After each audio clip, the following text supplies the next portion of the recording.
Bonsoir, nous sommes le dimanche 10 août, l'été avance, et nous je vais continuer à parler de mes diverses activités au cours de mes 40 dernières années d'activité, en mettant l'accent sur un point que j'ai négligé de signaler jusqu'à présent, en tout cas je n'ai pas mis en avant, c'est mon côté bibliographe. Je ne parle pas seulement de la Bibliotheca Astrologica, qui est finalement simplement un rassemblement de documents, mais je veux parler d'abord de ma fréquentation assidue des bibliothèques municipales, de la Bibliothèque nationale, et de mon goût prononcé pour les chronologies bibliographiques, j'entends bien. En 1990, j'ai publié l'ouvrage de Robert Ben-Azra, le répertoire chronologique nostradamique 1545-1989, parce qu'il me paraissait intéressant, cette étude de tout ce qui était paru de Nostradamus ou sur Nostradamus sur plus de 400 ans. Mais moi-même, j'avais publié le Cataphe. Il n'est pas paru sur papier, mais il est paru sur le site du Curat en 99-2000, le catalogue alphabétique des textes astrologiques français, qui connaît d'ailleurs une certaine importance et qui rassemblait alphabétiquement, comme son nom l'indique, toutes sortes d'auteurs avec les localisations en bibliothèque, dans les différentes bibliothèques. Et c'est pour ça que j'ai écumé les bibliothèques de France et de Navarre, et même bien au-delà, à Berlin, à New York, en Pays-Bas, à Londres évidemment, où j'ai beaucoup travaillé. Et ce qui est caractéristique des gens qui font des catalogues, c'est qu'ils essayent d'être aussi exhaustifs que possible.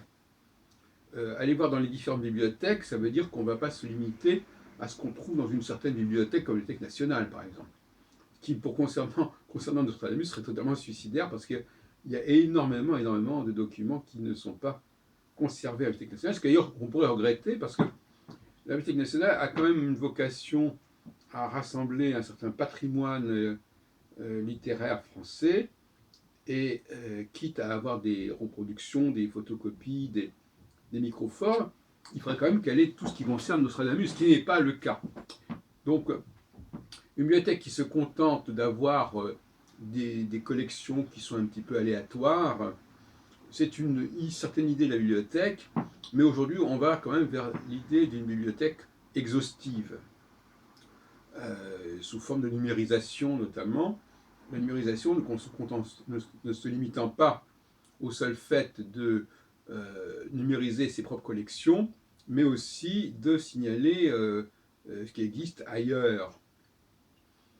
Alors, j'ai publié dans la revue française d'histoire du livre plusieurs travaux de bibliographie chronologique sur Nostradamus, sur Lichtenberger et sur le Splendor Solis, qui est un grand document alchimique, qui est lié d'ailleurs à Claude Dario et à Paracels.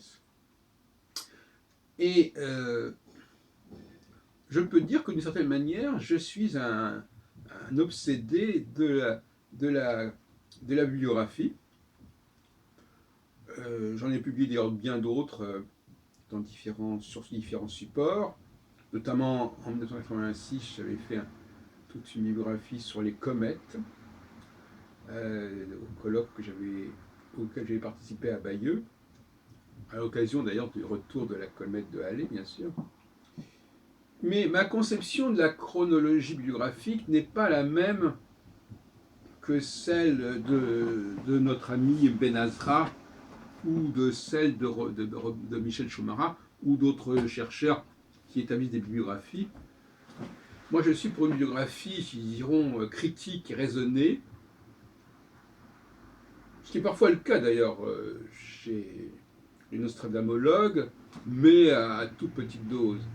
À savoir qu'il faut prendre la peine de redater les documents et de ne pas se contenter de signaler les informations qui figurent sur ces documents. Alors là aussi, on a une sorte de clivage entre les bibliothécaires et conservateurs qui, le plus souvent, se contentent de décrire le document, mais de le décrire de façon tout à fait superficielle, évidemment, tel qu'il se présente, avec les années qui figurent, avec les auteurs qui figurent, etc. Et de l'autre côté, des chercheurs qui remettent en question ces informations, mais qui évidemment ne sont pas forcément d'accord entre eux. Et d'ailleurs, on remarque que dans le catalogue de la Bibliothèque nationale, de nombreux emprunts, de nombreuses mentions de certain nombre de chercheurs qui ont établi des attributions. Donc on ne peut pas dire qu'il n'y a pas de passerelle entre ces deux populations. On ne peut pas ne pas mentionner certaines choses. Certains points de vue critiques qui remettent en question des descriptions comme ça au premier degré.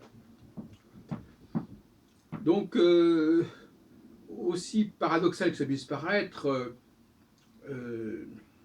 j'ai quand même un goût très prononcé pour les dimensions exhaustives. Et d'ailleurs, les ouvrages qui sont parus, notamment celui de Gabriel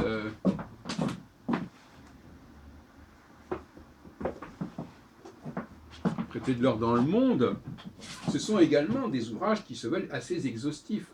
J'aime bien les gens qui sont exhaustifs, c'est-à-dire, enfin, avec évidemment la possibilité d'échec, ça va de soi, mais qui en tout cas ont une motivation exhaustive, par opposition à ceux qui constituent des corpus plus ou moins arbitraires de ce qui leur est tombé sous la main et qui font tout un travail à partir de ce corpus.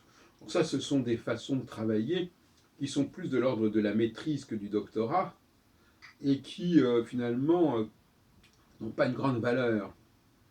L'exhaustivité implique d'aller au-devant de l'information, de la rechercher, de la recouper, et pas simplement de travailler avec ce qu'on a, qui nous est parvenu par tel et tel biais, ce qui n'est pas très sérieux. C'est l'exhaustivité, l'école de l'exhaustivité est une formation très précieuse. Je dirais même que je pourrais même dire que c'est ce qui m'a le plus formé depuis très longtemps. Ne rien laisser passer, ne rien oublier. Et d'ailleurs, on pourrait dire également que mes travaux, le guide des astrologues, n'est-ce pas, c'est un peu la même démarche, hein, c'est-à-dire que c'est une démarche qui se veut aussi complète que possible, aussi systématique que possible. Quand j'ai réuni des documents sur les astrologues, je n'ai pas fait autre chose que de recenser systématiquement tous les gens qui travaillent dans un certain domaine. Donc, cette requête, cette exigence d'exhaustivité me caractérise. Je ne sais pas si c'est dans mon thème astral, je ne crois pas beaucoup à tout ça, mais ça signifie aussi d'avoir aucune exclusive, évidemment, de ne pas éliminer une association ou une revue parce qu'on n'a pas de sympathie pour les gens de cette association, de cette revue. Or, force est de constater que, dans mon cas en tout cas, par exemple, beaucoup de mes activités sont carrément occultées par des gens qui sont censés normalement parler de tout, sans exclusive. Donc il y a là un paradoxe. Moi qui suis très peu exclusif, j'ai souffert d'exclusive, encore jusqu'à aujourd'hui. Au point que des auteurs mentionnent mes ouvrages sans mentionner mon nom, par exemple. Quand il s'agit par exemple de d'Abraham Ibn Ezra, eh bien, il y a plusieurs auteurs qui utilisent mes textes, qui utilisent même mes traductions, mais qui ne signalent pas que j'en suis l'auteur. Donc, je ne sais pas d'où vient ce souci d'exhaustivité, d'être aussi complet que possible. Non seulement complet, mais aussi... Alors, le côté complet, ça peut aller évidemment très loin. Parce que ça peut aussi vouloir dire, à la limite, aussi mentionner des éditions qui n'existent plus, mais dont on pense qu'elles ont existé. Donc voyez-vous, l'exhaustivité, ça a aussi ça. Ça n'est pas simplement se contenter de ce qui existe, de ce qui est localisable, mais aussi signaler ce qui a existé quand on pense que ça a pu exister, qu'il y aurait des éléments qui laisseraient entendre que ça ait pu exister. Et ça aussi, on ne peut pas s'en passer, parce qu'autrement, le puzzle n'est pas complet. Hein.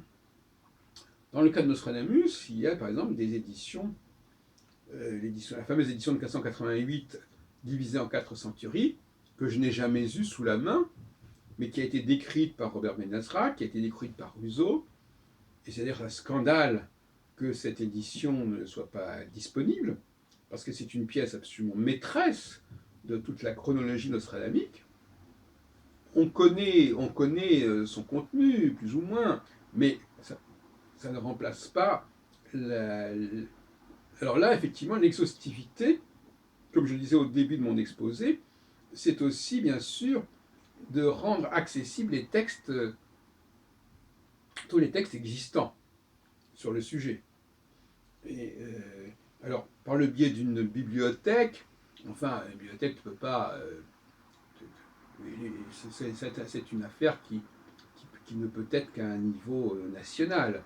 Donc, je répète encore une fois, la Bibliothèque nationale a fort à faire pour assumer sa vocation d'exhaustivité, ne serait-ce concernant le patrimoine français. Mais quand je dis patrimoine français, ça veut dire aussi tout ce qui est traduction du patrimoine français, bien entendu. Ce serait, à mon avis, là, il y aurait peut-être une autre conception de la bibliothèque à élaborer. Pour l'instant, la Bibliothèque nationale, en dépit du dépôt légal, bon, qui est ce qu'il est, mais la Bibliothèque nationale est loin d'être à la hauteur de cette mission, c'est moins qu'on puisse dire.